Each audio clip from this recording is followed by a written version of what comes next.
OPT share না করেই ব্যাংকের থেকে গায়েব লক্ষ লক্ষ টাকা, মাথায় হাত 3 ব্যাংক গ্রাহকের। সাইবার পুলিশের কাছে অভিযোগ দায়ের করে টাকা রিফান্ডের দাবি। বুধবার বিকালে ব্যাংক ম্যানেজারকে ঘিরে বিক্ষোভ গ্রাহকদের। ঘটনাটি ঘটেছে মালদার হরিশ্চন্দ্রপুরের 2 নম্বর ব্লকের মালিয়া এলাকার একটি বেসরকারি ব্যাংকের। ব্যাংক থেকে টাকা গায়েব হয়ে গেছে।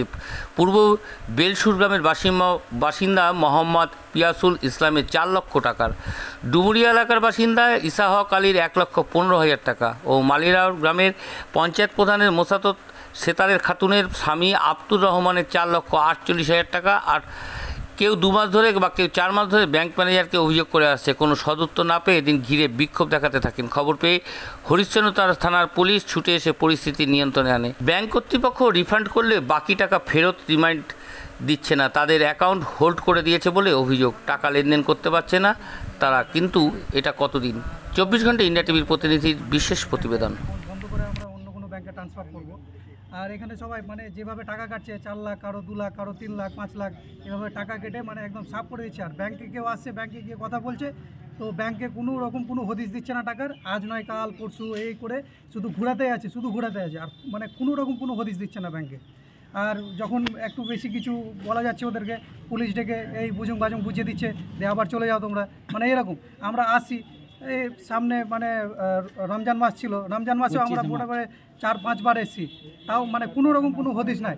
আজকে ওরা বলছে যে বড় ম্যানেজার আসছে, এই ম্যানেজার আসছে। বড় ম্যানেজার এসে বলে গেল যে 2 দিনের মধ্যে টাকা ঢুকে যাবে, কোনো রকম কোনো টাকা ঢুকে নেই। তো এরকম হচ্ছে, আমরা প্রচুর আতঙ্কে আছি। আর সবাই আমরা সব ব্যাংক হোল্ডার সবাই আতঙ্কে আছি। টাকাগুলো স্যার যাচ্ছে কথাই বা কী হবে? টাকাগুলো ওদের অ্যাকাউন্ট থেকে চলে যাচ্ছে অন্য জায়গায়। ওটিপি শেয়ার করার ফলে বা লিংকে ক্লিক করার ফলে। না স্যার, টাকাগুলো তো আপনার ব্যাংকে রেখেছে।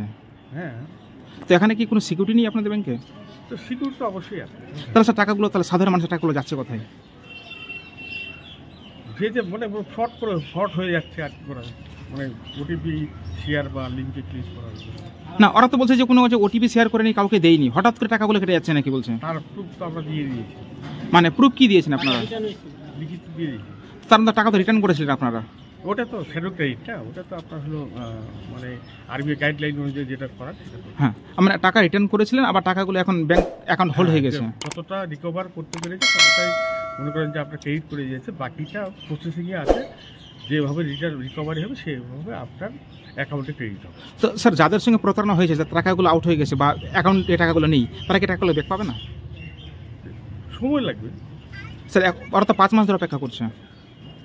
যেভাবে রিকভারি হবে সেভাবে রিটার্ন। না, তারা কি আদৌ টাকাগুলো পাবে কি মনে হচ্ছে আপনার? টাকাগুলো ব্যাক করবেন আপনারা? চেষ্টাই আছে, আমরা তো সাহায্য করছি কাস্টমার। কতদিন সময় লাগতে পারে টাকাগুলো রিকভারি হতে? না, 11/11/2024 সকালবেলায় 12:30 সময় ডেলিভারি কাজ করতে করতে মোবাইল বের করে দেখছি যে মোবাইলে 2টা মেসেজ ঢুকছে, একটা 90,000 টাকা, একটা 25,000 টাকা। আমি সঙ্গে সঙ্গে ব্যাংকে এসে বললাম, ম্যানেজারের সাথে যোগাযোগ করলাম। তো বলছে কি মালদা সাইবারে যাও।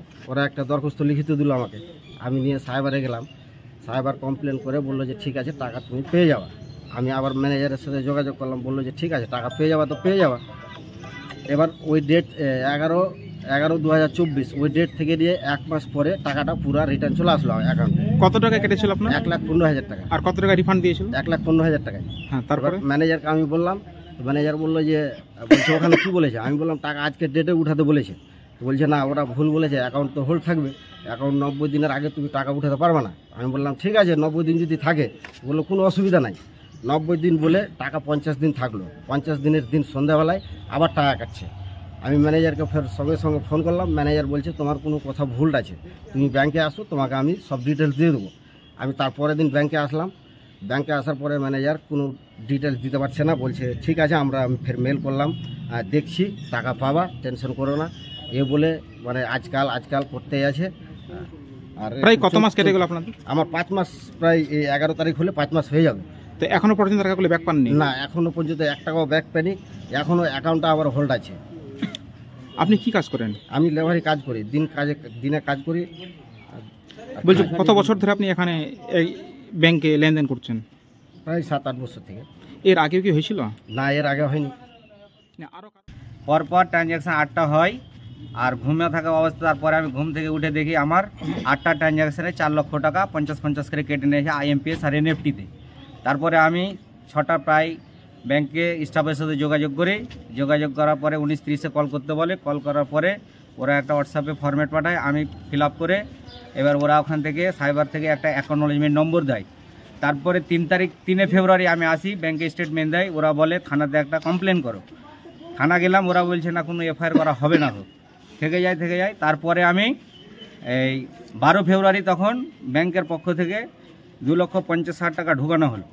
তারপরে 14 ফেব্রুয়ারি ফের 1.5 লাখ টাকা ঢুকানো হলো, দিয়ে আমার পুরা 4 লাখ টাকা অ্যাকাউন্টে ঢুকানো হলো ক্রেডিট, এবং অ্যাকাউন্ট আমি 1 ফেব্রুয়ারি হোল্ড করা হয়েছিল। অ্যাকাউন্ট হোল্ড থাকা সত্ত্বেও ফের 25 ফেব্রুয়ারি আমার অ্যাকাউন্টটাকে রেগুলার করে দেয় এবং 1,25,000 টাকা রিফান্ড করা হয়। 2,75,000 টাকা এখন ওদের আন্ডারে আছে। ওরাকে যখন বলি টাকা দিতে হবে, ওরা বলছে ঠিক আছে আমরা মেল করতে আসি, দিব এভাবে আমাদের প্রতিশ্রুতি দিচ্ছে, কোনো আমাদের সলিউশন করছে না। এখন আমাদের কথা একটাই, আমরা টাকা চাবো, ব্যাংকের কাছে টাকা রেখেছি, ব্যাংকে আমাকে টাকা দিতে হবে। সে কোথা থেকে দিবে না দিবে আমি জানি না, টাকা আমি চাই। আপনি কি এই ব্যাংকে লেনদেন করতেন? হ্যাঁ, লেনদেন করতাম। কত বছর ধরে লেনদেন চলছে আপনার? আমি 2015 সালের অ্যাকাউন্ট হোল্ডার। তো টাকাগুলো যাচ্ছে কোথায়, কিছু বলছে না? ওরা বলছে কোথায় এক্সেস, কোথায় এভাবে একটা আমাদের স্টেটমেন্ট দেওয়া হয়েছে, এটুকাই বলছে ওরা, এবং ওরা কিছু বলছে না। ওরা তখন আমাদের ফল্ট হচ্ছে, এবার কি ওদের এমবন্ধন অ্যাপ্লিকেশন থেকে ওদের কি সিকিউর ওরা ফল্টও শো করেছে যে না আমরা এটা আমাদের ফল্ট আছে, এইভাবে আমাদের সাথে কথাবার্তা বলছে, কিন্তু কোনো সলিউশন দিচ্ছে না। ম্যানেজারের সঙ্গে কথা হয়নি আপনাদের? জি, ম্যানেজার আপনার সঙ্গে কথা হয়েছে? ম্যানেজার এইভাবেই কথা বলছে, ডেলি আমরা মেল করছি। তো টাকাগুলো কি মানে রিফান্ড করবে, যে টাকাগুলো এখনো পর্যন্ত আপনার? এবার ম্যানেজার বলেছিল এই 7 ফেব্রুয়ারি যে 70% টাকা দিব, এইভাবে আমাদের একটা আশ্বাস দিয়েছিল। তারপরে আমরা বলেছিলাম যে কেন 70%, আমরা ব্যাংকে টাকা রেখেছি বাড়ানোর জন্য, টাকা মাইনাস হওয়ার জন্য নয়। বলছে ঠিক আছে আমরা দেখছি। 25 ফেব্রুয়ারি ফের মার্চে আমাদের ফের কথা হলো, বলছে ঠিক আছে আমরা দেখছি, টাকা যেভাবে হোক আমরা হ্যাঁ ব্যবস্থা করার ব্যবস্থা এইভাবেই করছি, কিন্তু কোনো ওরা ব্যবস্থা নিচ্ছে না। এরকম কতজনের গ্রাহকের টাকা এরকম তারা কেটে নিয়েছে? আমাদের যে 3 জনের এইভাবে কাজ হয়েছে, আমার সাথে 2 জন, আরেকজনের হয়েছে, আমার হয়েছে, দুটো একসাথে হয়েছে, সেম টাইম সেম ডেট। এর আগেও নাকি শুনলাম আরো প্রধান না কার হয়েছে? হ্যাঁ, ওই আমার আর ওর একসাথে হয়েছে। আপনার নাম? আমার নাম আপনারা দেখছেন 24 ঘন্টা ইন্ডিয়া টিভি, সর্বদা সবার পাশে সবার মাঝে। আজ এ পর্যন্ত।